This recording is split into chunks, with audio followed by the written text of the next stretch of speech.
Fourth grade वाले अभ्यर्थियों का जो प्रथम चरण है डॉक्यूमेंट्स वेरिफिकेशन का, वो जैसे ही पूरा हुआ तो अब जो भी सामान्य कैंडिडेट हैं, दिव्यांग को छोड़कर 50,000 से ज़्यादा कैंडिडेट हैं जिनको ज्वाइनिंग मिलने वाली है। डॉक्यूमेंट्स वेरिफिकेशन तो ज़्यादा अभ्यर्थियों ने करवाया है, लेकिन कहने का मतलब है जो भी सामान्य वर्ग के कैंडिडेट हैं उनका मन में यही सवाल है कि अब फाइनल मेरिट कब आएगी, क्योंकि अगर उस फाइनल मेरिट में वो अपने रोल नंबर देखेंगे तब उनको ये आश्वासन हो जाएगा कि हमारा जो सिलेक्शन है वो हो चुका है। और ये सवाल उठना स्वाभाविक भी है।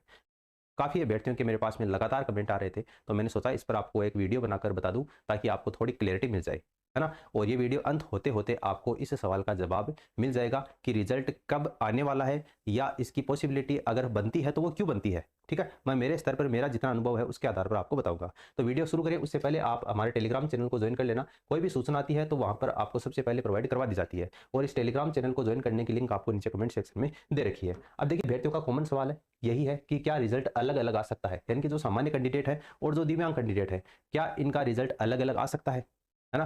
तो देखो मैं आपको बता दूं कि सामान्यतः क्या होता है कि जो बोर्ड है वो एक साथ ही रिजल्ट जारी करता है। अब ये एक साथ ही रिजल्ट जारी क्यों करता है? देखो इसके पीछे 3 कारण हैं। पहला कारण है आपकी जो कंबाइंड मेरिट लिस्ट निकलती है, संयुक्त मेरिट, जो आपकी संयुक्त भर्ती परीक्षा होती है उसका नियम है। नियम के मुताबिक ही आपकी जो भी कैटेगरी है, चाहे आप जनरल कैटेगरी से हैं, ओबीसी हैं, SC, ST, EWS, PWD, ESM, जिस भी कैटेगरी से आप संबंधित हैं, उन सब की जो मेरिट है वो एक साथ प्रोसेस होती है, ताकि आरक्षण के जो नियम है, जो हॉरिजॉन्टल और जो वर्टिकल आपका रिजर्वेशन है, उन नियमों का सही तरीके से पालन किया जा सके। दूसरा जो इसमें कारण है वो आपका लीगल इश्यू, कानूनी पेच। अगर बोर्ड सामान्य वर्ग का रिजल्ट पहले और जो आपके पीडब्ल्यूडी है, दिव्यांग, उन अभ्यर्थियों का रिजल्ट बाद में निकालता है तो इसे भेदभाव माना जाता है ना? इससे क्या होता है कि जो भर्ती है वो कोर्ट में चली जाती है, यानी कोर्ट स्टे आ जाता है और इस कोर्ट स्टे आने का खतरा लगभग बढ़ जाता है इस भर्ती में, जिससे पूरी प्रक्रिया, जितनी भी आपकी जो प्रक्रिया हुई थी डॉक्यूमेंट्स वेरिफिकेशन की, रिजल्ट तैयार करने की, जारी करने की, अगर कोर्ट का स्टे आ गया तो वो भर्ती है वो फिर ठंडे बस्ते में चली जाती है ना? तो बेहतर यही होगा कि भर्ती ठंडे बस्ते में न जाए, भले ही 1 डेढ़ महीना और लग जाए, है ना? तीसरा जो कारण है वो है सॉफ्टवेयर प्रक्रिया, क्योंकि रिजल्ट तैयार करने वाला जो सॉफ्टवेयर है वो एक ही बार में पूरी डेटा शीट जो होती है उसको प्रोसेस करता है। इसमें कैटेगरी वाइज फिल्टर होते हैं, लेकिन जो लिस्ट होती है वो एक साथ ही बनती है। हालांकि देखा गया है कि कई बार कुछ अभ्यर्थियों का रिजल्ट है, जैसे आपकी बाहरी राज्यों की डिग्री वाले अभ्यर्थी हैं उनका, और कुछ विवादित प्रमाण पत्र वाले जो अभ्यर्थी हैं उनका रिजल्ट रोक लिया जाता है, उनको प्रोविजनल श्रेणी में डाल दिया जाता है और बाद में उनका रिजल्ट निकाला जाता है। लेकिन पूरी कैटेगरी का रिजल्ट अलग से निकालना ये कोई परंपरा नहीं है, ठीक है? तो रिजल्ट अलग अलग आ सकता है क्या? तो मेरे ख्याल से इसका जवाब आपको मिल गया होगा। और क्यों नहीं आ सकता वो भी मैंने आपको बता दिया। एक साथ ही आएगा। एक साथ रिजल्ट आने में कितना समय लगेगा, ठीक है? फिर अगला सवाल ये जनरेट होता है आपके दिमाग में कि अगर एक साथ रिजल्ट आएगा तो कितना समय लगेगा? तो देखो मैं आपको बता दूं कि पदों की संख्या है वो 53,000 प्लस है, इसलिए डेटा प्रोसेसिंग में भी थोड़ा समय लग सकता है। देखो दस्तावेज सत्यापन आपके 27 से 28 अप्रैल 2026 को कंप्लीट हो जाएंगे। उसके बाद में आपका डेटा चेकिंग होगा। डेटा चेकिंग का मतलब जैसे है कि स्कूल शिक्षा विभाग आपका डॉक्यूमेंट्स वेरिफिकेशन का कार्य करवा रहा है और 11 मई को स्कूल शिक्षा विभाग से आपके जितने भी आपने डॉक्यूमेंट्स जमा करवाए हैं डॉक्यूमेंट्स वेरिफिकेशन में, 11 मई को वो सारे डॉक्यूमेंट्स हैं वो आपके कर्मचारी चयन बोर्ड के पास में जाएंगे। अब वहाँ पर स्कूल शिक्षा विभाग वालों ने जो प्रोविजनल लिखा है, जो अपात्र लिखा है, वो सारा चेक करेगा कौन? कर्मचारी चयन बोर्ड। तो 15 से 20 दिन, या आप तय मानो कि पदों की संख्या बहुत ज़्यादा है, तो अगर जो दिव्यांग अभ्यर्थी है उनको भी 5 से 10 गुना को पास किया गया है, तो उन सभी का डाटा है वो फिर से चेक होगा। तो 15 से 20 दिन या आप 1 महीना पकड़ कर चलो, 1 महीना उसमें लग जाएगा। तो 11 मई को ये रिकॉर्ड कर्मचारी चयन बोर्ड के पास में जाएगा। तो 11 मई से 11 जून, यानी कि जून का मध्य भाग आप मान सकते हो, है ना? वहाँ पर उनको देखने में लग जाएगा कि कितने लोग हैं वो अपात्र हुए हैं, ठीक है? उसके बाद में क्या होगा कि जो विभाग की प्रेफ़रेंस आपसे भरवाई जाएगी।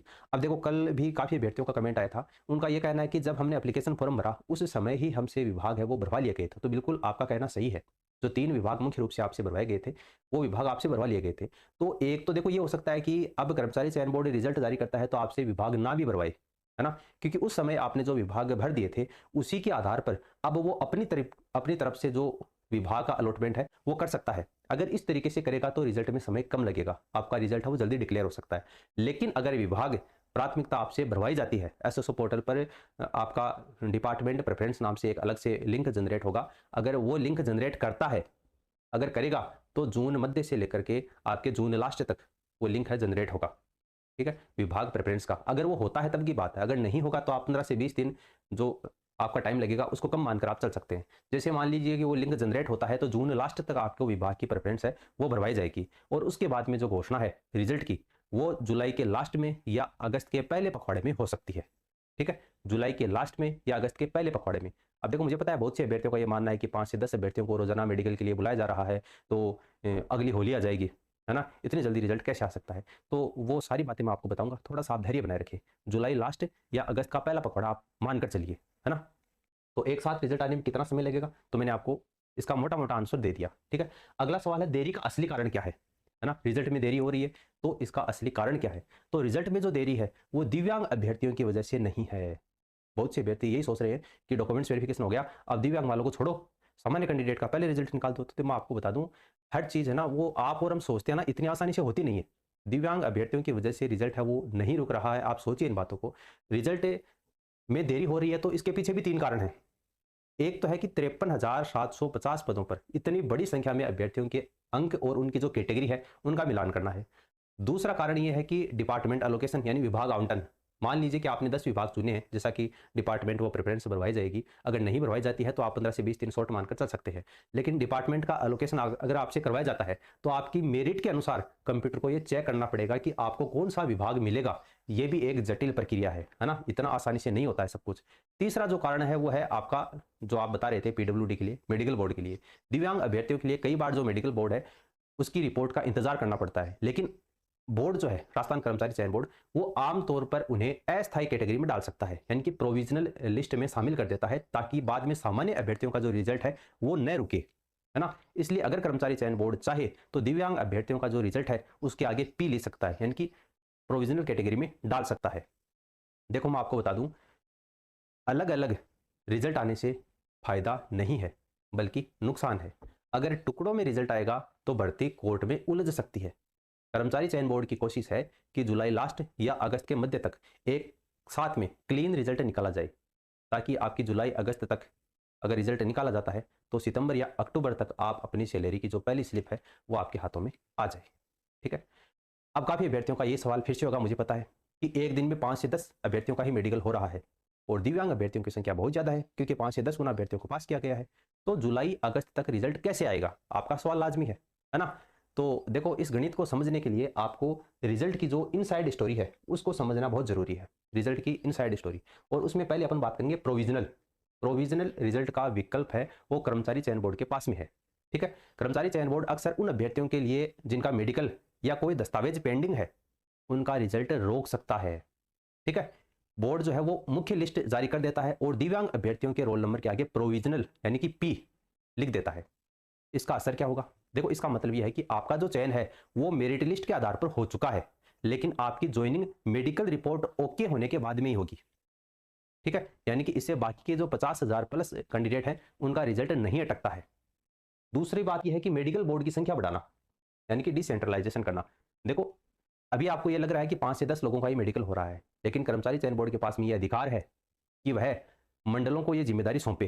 यानी कि अभी जो मेडिकल है वो मुख्य केंद्रों पर हो रहे हैं, लेकिन अंतिम चरण में राजस्थान कर्मचारी चयन बोर्ड प्रदेश के सभी जिला अस्पतालों को यह अधिकृत कर सकता है कि वे अपने स्तर पर मेडिकल बोर्ड बनाकर रिपोर्ट भेजें। इससे जो काम होगा वो, देखो, जो काम है वो एक जगह हो रहा था और अब 33 से 50 जिलों में एक साथ होने लगेगा, और हफ्तों का जो काम है वो दिनों में निपट जाएगा, है ना। तीसरा जो कारण है वो रिजल्ट और ज्वाइनिंग में अंतर है, इसको आप समझिए थोड़ा सा। अक्सर अभ्यर्थी क्या करता है, इन दोनों को एक ही मान लेता है। रिजल्ट जो है वो सिर्फ एक मेरिट लिस्ट है जिसमें ये बताया जाता है कि आपने कट ऑफ जो है उसको पार कर लिया है, जबकि ज्वाइनिंग होगी, ज्वाइनिंग में क्या होता है, जैसे मेडिकल रिपोर्ट का 100% क्लियर होना ज्वाइनिंग के लिए जरूरी है। ठीक है, रिजल्ट के लिए जरूरी नहीं है। बोर्ड मेडिकल प्रोसेस जारी रखते हुए भी मेरिट लिस्ट है वो निकाल सकता है। 50,000 प्लस कैंडिडेट की जो मेरिट लिस्ट है वो निकाल सकता है, भले ही मेडिकल नहीं हुआ हुआ। चौथा जो कारण है बोर्ड पर दबाव है और जो डेडलाइन है। देखिए, बोर्ड पर दबाव ऐसा है कि चूंकि 2026 की ये सबसे बड़ी भर्ती है, हालांकि 2025 की है भर्ती तो, लेकिन 2026 में ये कंप्लीट हो रही है, तो ये 53,000 पदों पर भर्ती है, तो सबसे बड़ी भर्ती है, और सरकार और बोर्ड दोनों ही इसे जल्दी पूरा करेंगे क्योंकि राजनीतिक दबाव है वो भी ऊपर से पड़ता है। बोर्ड का ये लक्ष्य है कि 90 से 95% अभ्यर्थियों का डेटा क्लियर होते ही रिजल्ट निकाल दिया जाए। बाकी जो 5% जिनका मेडिकल पेंडिंग है उनके लिए सीटें रिजर्व रख सकती है और उन्हें बाद में ज्वाइनिंग दे सकती है। ठीक है, देखो मैं आपको बता दूं, एक मैं यहाँ पर चार्ट तैयार किया है, उसको आप थोड़ा सा समझिए। स्थिति क्या है, अगर मेडिकल में देरी होती है तो बोर्ड के पास में क्या समाधान है, प्रोविजनल रिजल्ट है वो जारी कर सकता है। अगर रफ्तार धीमी है तो जिला स्तर के ऊपर मेडिकल बोर्ड की संख्या है वो बढ़ा सकता है, और ज्वाइनिंग का समय तो रिजल्ट जारी होने के 1 महीने बाद में मेडिकल और वेरिफिकेशन के लिए समय मिलता है। आपको क्या लगता है कि 53,000 पदों पर जो भर्ती है, 50,000 लोगों का रिजल्ट केवल उन 1,500 कैंडिडेट की वजह से रुकेगा? बिल्कुल नहीं। बोर्ड का सॉफ्टवेयर तैयार है, वो प्रोविजनल कैटेगरी का इस्तेमाल करके जुलाई लास्ट या अगस्त के पहले पखवाड़े तक धमाका करने वाला है, ये आप मान लीजिए, है ना? तो मेडिकल की चिंता छोड़कर आप अपने दस्तावेज़ों को तैयार रखें। अगर किसी अभ्यर्थी को प्रोविजनल कैटेगरी में डाला जाता है, तो वो किस तरीके से उसको वापस क्लियर करके मेन लिस्ट में अपना रिजल्ट है, वो ला सकता है। इसके लिए आप अपने दस्तावेज़ों को भी अप टू डेट रखें और जल्दी ही आपको इसके बारे में सूचना वो मिल जाएगी। तो उम्मीद है आपका यहाँ से कुछ ना कुछ डाउट है वो क्लियर हुआ होगा। अगर अभी भी आपके मन में कोई सवाल है या कोई सुझाव है, तो आप नीचे कमेंट सेक्शन में कमेंट करके पूछ सकते हैं और इस वीडियो को अपने दोस्तों के साथ में आप शेयर कीजिए, ताकि उनको भी रिजल्ट के बारे में थोड़ा आइडिया मिल सके। बाकी मिलते हैं नेक्स्ट वीडियो में। धन्यवाद।